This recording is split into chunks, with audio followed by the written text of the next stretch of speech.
Hello, hi everyone. Hope you are keeping well. This is Vishal Masih and welcome back to my channel Economic Sites.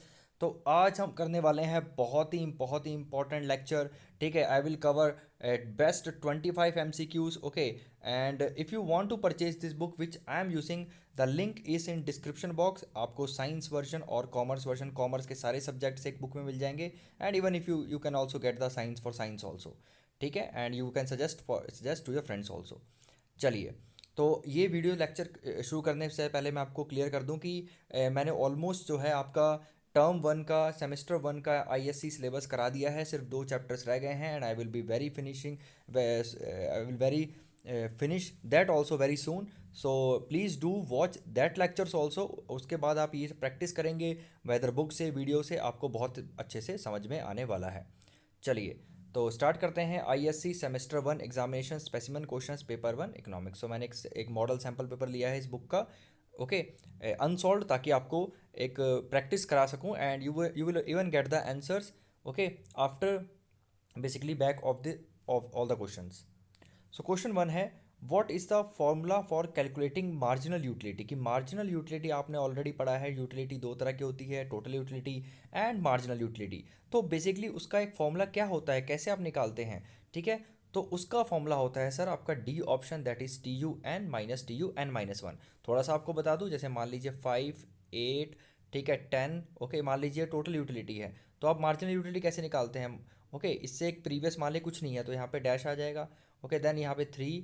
Okay, then यहाँ पे okay basically 2. सो ये ऐसे निकालते हैं. कैसे निकालते हैं, मतलब एन, मान लीजिए TUN है तो ये N-1 है, इससे पहला मतलब एक N-1. तो कैसे आया आपका ये 3. बेसिकली TUN कैसे आया, MUN कैसे आया, आपको इसमें से जब आपने प्रीवियस माइनस किया तो उसका जो करेक्ट आंसर होगा आपका, that is D TUN-TUN-1.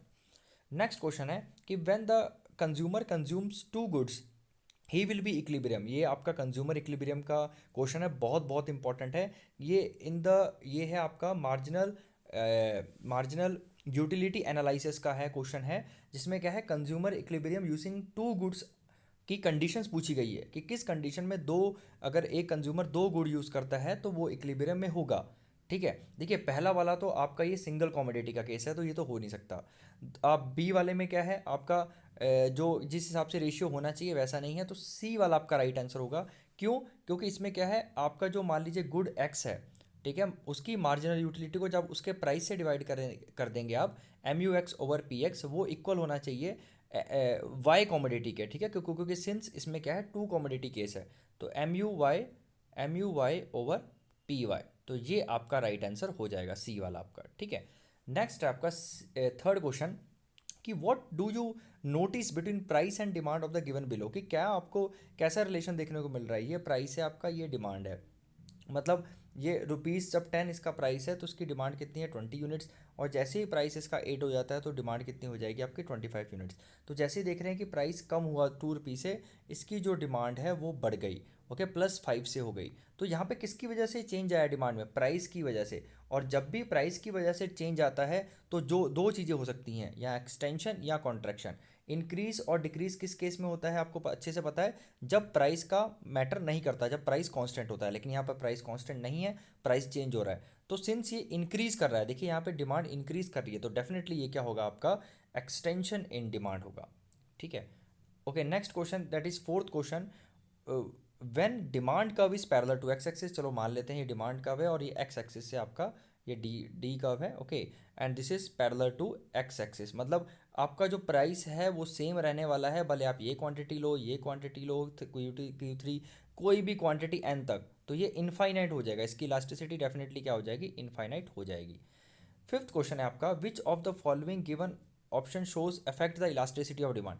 Elasticity of demand किसकी वजह से चेंज होती है, क्या नेचर ऑफ गुड्स से, बिल्कुल सही बात है. लेवल ऑफ इनकुल, बिल्कुल सही बात है. अवेलेबिलिटी ऑफ सब्स्टिट्यूट, वो भी, उससे भी क्या होती है, इलास्टिसिटी ऑफ डिमांड जो होती है वो इफेक्ट होती है. तो ऑल इसका आंसर हो जाएगा.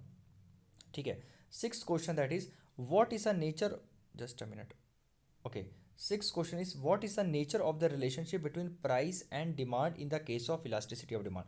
मतलब जब आप इलास्टिसिटी ऑफ डिमांड फाइंड करते हैं तो प्राइस और डिमांड का रिलेशन कैसा होता है, क्या क्वालिटेटिव होता है, क्या क्वांटिटेटिव होता है, कॉम्पिटिटिव होता है, नन ऑफ दिस। देखिए क्वांटिटेटिव होता है, साफ साफ मैंने अपने लेक्चर में समझाया था आपको इलास्टिसिटी ऑफ डिमांड में कि प्राइस और डिमांड का कैसा रिलेशन होता है, क्वांटिटेटिव होता है। ये देखिए क्वांटिटेटिव ही तो है इलास्टिसिटी, आप इसे एक पर्टिकुलर नंबर से शो कर रहे हैं। तो बेसिकली ये है क्या, इलास्टिसिटी होता क्या है, प्राइस और डिमांड का एक क्वांटिटेटिव रिलेशनशिप होता है। नेक्स्ट है that is eighth question, which of the given option shows the application of increasing returns.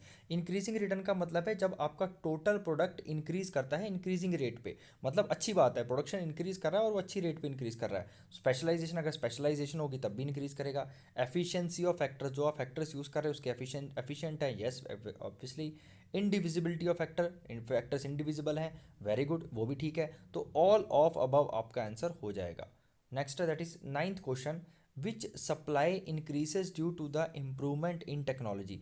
Technology की इम्प्रूवमेंट की वजह से, टेक्नोलॉजी की इम्प्रूवमेंट की वजह से बेसिकली आपको क्या किसकी वजह से होती है, बट बेसिकली अगर आपकी जब सप्लाई इंक्रीज हो रही है due to the improvement in technology, मतलब आपकी सप्लाई बढ़ गई है टेक्नोलॉजी की इम्प्रूवमेंट से, वो उसका आंसर उसकी वो चारों ऑप्शन में क्या होगा, क्या वो एक्सटेंशन ऑफ सप्लाई होगा। देखिए ये दोनों तो बिल्कुल नहीं होंगे, क्यों, क्योंकि इसका इफेक्ट पड़ता है प्राइस से, अगर ये प्राइस की वजह से सप्लाई इंक्रीज होती तब इसमें से आंसर होता, लेकिन यहाँ क्या है, इंप्रूवमेंट इन द टेक्नोलॉजी, यहाँ पर प्राइस से कोई लेना देना नहीं है। तो इन दोनों में पक्का एक आंसर होगा। अब ये सप्लाई इंक्रीज कर रही है डिक्रीज कर रही है, क्वेश्चन में पढ़िए आप, इंक्रीज कर रही है, तो डेफिनेटली इंक्रीज इन सप्लाई होगा आपका आंसर।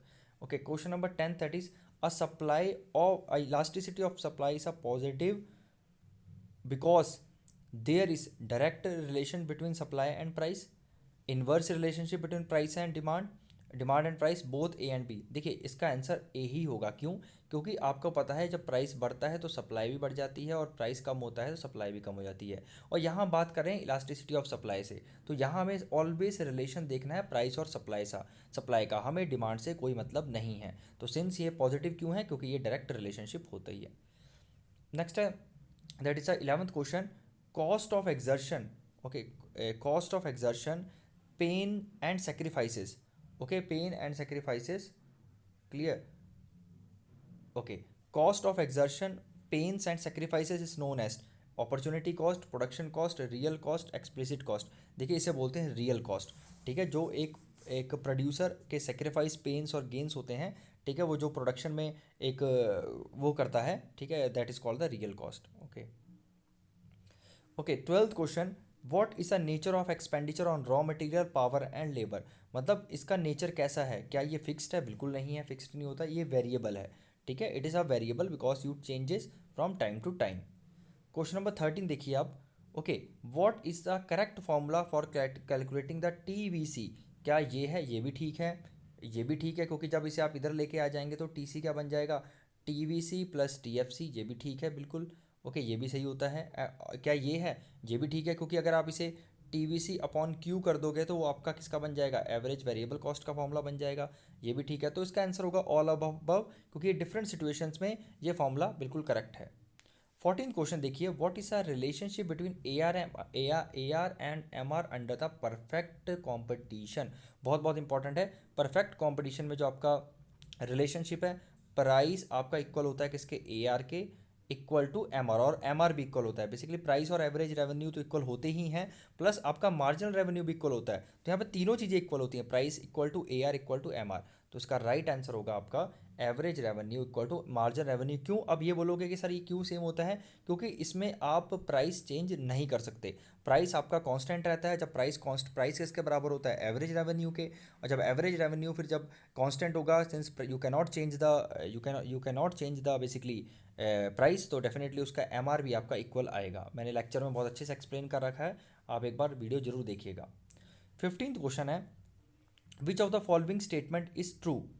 कौन सी स्टेटमेंट यहाँ पे ट्रू है, क्या ये ट्रू है, क्या A R T R bar Q होता है, बिल्कुल एम आर अपॉन क्यू होता है, नहीं, यहाँ पे टी आर आएगा, ठीक है, वो फिर राइट होता। T R equal to M R into Q, नहीं, ये ए आर इंटू क्यू होना चाहिए था, फिर राइट होता। क्या सी क्या है, T R equal to summation M R, ये बिल्कुल ठीक है, तो सी राइट आंसर इसका हो जाएगा, क्योंकि जो टोटल रेवेन्यू होता है वो समेशन मार्जिन रेवेन्यू के इक्वल होता है। Okay, a competitive firm will be in the equilibrium when M R equal to M C and M C cuts M R from below. And A R equal to A C cuts A R from below and T R equal to E C. देखिए ए इसका बिल्कुल right होगा क्योंकि इसमें दोनों ही इन्होंने वो बता दी है कंडीशंस। क्यों? क्योंकि आपको पता है क्योंकि ये एक कॉम्पिटिटिव फर्म है, तो कॉम्पिटिटिव फर्म में आपका एम आर ए आर के बराबर होता है, आपको अच्छे से पता है। और जो मार्जिनल कॉस्ट है वो नीचे से काटनी चाहिए, तो नीचे से ये काट रही है, तो ये हमारी मार्जिनल कॉस्ट है, ठीक है। ये हमारी जो मार्जिनल कॉस्ट है यू शेप, मार्जिनल कॉस्ट हर समय यू शेप होती है। और ठीक इस पॉइंट पे आपका काटा है, बिलो से काटनी चाहिए, ये पॉइंट से नहीं, ठीक है, क्योंकि यहाँ अबव से काट रही है, बिलो से काटेगी जब ए आर एम आर को, ठीक है। तो वो पॉइंट हमारा बेसिकली इक्विलिब्रियम होता है, तो ये इसका राइट आंसर बिल्कुल ठीक है। Okay, 17th question that is in a perfectly competitive market, ध्यान रखना परफेक्टली कॉम्पिटेटिव मार्केट है, हु डिसाइड्स द प्राइस। तो प्राइस बेसिकली आपको मैंने अच्छे से बता रखा है, परफेक्ट कॉम्पिटिशन मार्केट में कोई भी फर्म इंडस्ट्री नहीं कर सकती। वो कौन करेगा? एक बेसिकली आपका एक मार्केट फोर्सेस द्वारा क्या होगा, वो क्या क्या क्या क्या किया जाएगा, चेंज किया जाएगा। तो यहाँ पे मार्केट फोर्सेस आंसर में नहीं है, तो इसका नन ऑफ दिस हो जाएगा, क्योंकि ना ही फर्म कर सकता है ना ही इंडस्ट्री कर सकता है, बोथ ए एंड बी तो हो ही नहीं सकता, तो इसका आंसर डी होगा आपका, none of these. 18th question देख लीजिए, what is determined at the point where the market demand and market supply curve intersect each other. मैं आपको डायग्राम समझाता हूँ।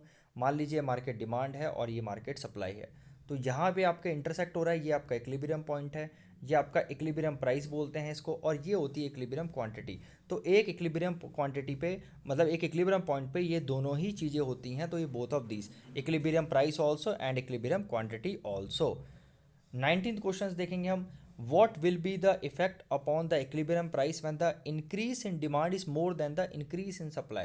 अब आप एक रियल सिचुएशन समझिए, आप समझिए कोई मार्केट में क्या हो रहा है, जो सप्लाई बढ़ रही है उससे ज़्यादा डिमांड बढ़ जा रही है, तो डेफिनेटली प्राइस बढ़ेगा। अब मैं आपको डायग्राम से भी समझा देता हूँ। मान लीजिए डिमांड कर्व है, ये मान लीजिए सप्लाई कर्व है, ये इक्विलिब्रियम पॉइंट है, ठीक है। अब क्या कह रहा है कि डिमांड ज़्यादा बढ़ रही है, मान लीजिए अब डिमांड को हम ज़्यादा बढ़ा देते हैं और सप्लाई को हम क्या कर देते हैं, डिमांड को ज़्यादा बढ़ा दी, डिमांड को हमने ज़्यादा बढ़ा दिया और सप्लाई को हमने कम कम से बढ़ाया, तो डेफिनेटली आपका जो न्यू डिमांड का है, न्यू सप्लाई का है, ये यहाँ है।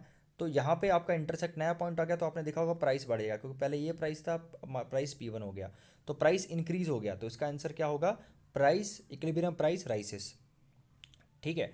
देन 20th क्वेश्चन है, who what does the floor price refers to.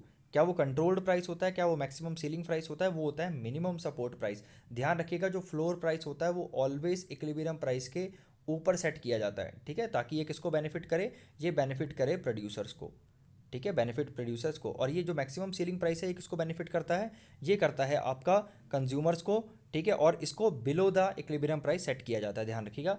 जो आपका फ्लोर प्राइस है ये अबव द इक्विलिब्रियम पॉइंट होता है, और मैक्सिमम सीलिंग प्राइस ये बिलो द इक्विलिब्रियम प्राइस होता है, और ये किसके लिए स्पेशली हेल्प किया जाता है, कंज्यूमर्स के लिए, और ये किया जाता है प्रोड्यूसर्स के लिए, ठीक है। ओके, 21th क्वेश्चन है, an indifference curve is convex to the origin because. एक जो इंडिफरेंस कर्व है वो कन्वेक्स है ओरिजिन के, क्यों?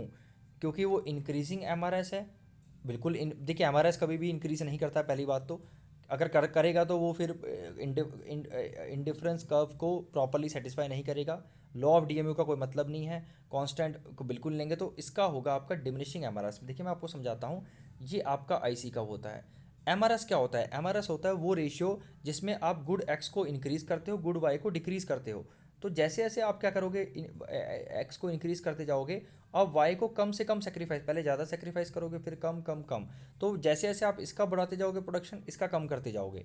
क्लियर हुई मेरी बात? तो वो क्या हुआ basically, that is a diminishing M R S, उसे बोलते हैं डिमिनिशिंग एम आर एस, कि जब आप किसी एक प्रोडक्ट का जो है कंजप्शन इंक्रीज़ करते हो और दूसरे का रिड्यूस करते रहते हो, तो वो धीरे धीरे कम कम से, जैसे जैसे इसका आप बढ़ाते जाओगे इसका आप कम से रिड्यूस करोगे, ठीक है। क्यों कम से करोगे, मतलब जैसे जैसे इसका प्रोडक्शन बढ़ा रहे हो इसका कम कर रहे हो, और फिर धीरे धीरे इसका कम यूनिट आप सेक्रीफाइस करने की कोशिश करोगे। क्यों?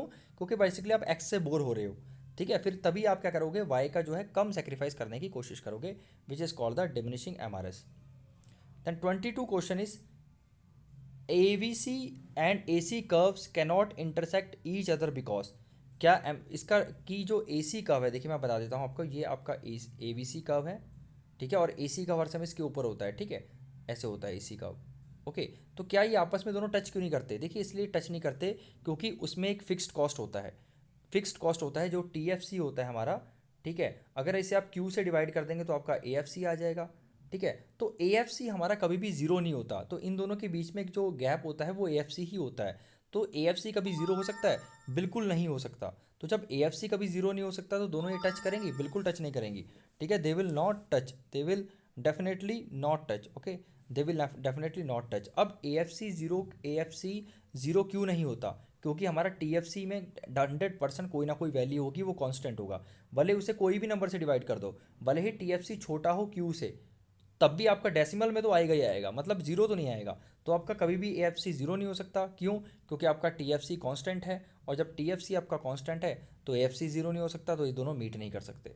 ठीक है, तो राइट आंसर आपका होगा बेसिकली बी। 23 क्वेश्चन है, which of the given option is reason for change in demand. Change in demand के कौन कौन से रीज़न है? तो आपने फैक्टर्स अफेक्टिंग डिमांड पढ़ा होगा। जे भी सही है आपका, ए भी ठीक है, सी भी ठीक है, तो ऑल ऑफ अबव इसका आंसर हो जाएगा। 25th क्वेश्चन है, दैट इज 24th क्वेश्चन है, सॉरी।